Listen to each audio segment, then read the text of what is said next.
Does this machine look like it's sitting crooked? It sure looks like this side is lower than that side.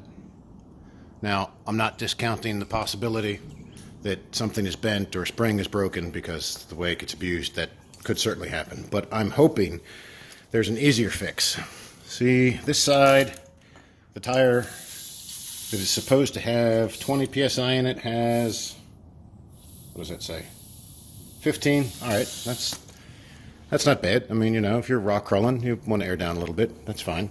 Let's see what the high side has.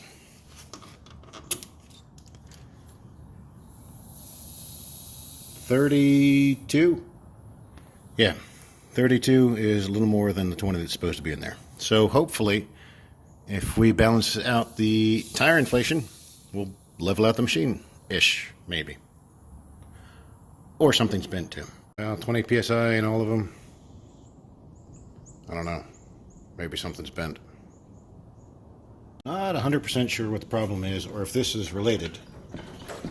But that movement in there between the castle nut and that part of the hub, that's not good.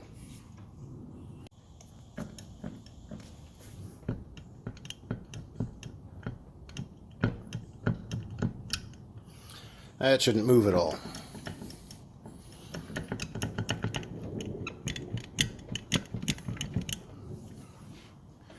So I don't know if bearings are gone or what, but I guess I'm going to have to find out. Hopefully that means the frame isn't bent, though. Maybe. Other thing that's mucho not good. See how much the tire moves before the drive shaft back there does anything?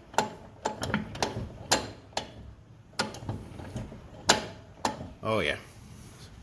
Something's messed up.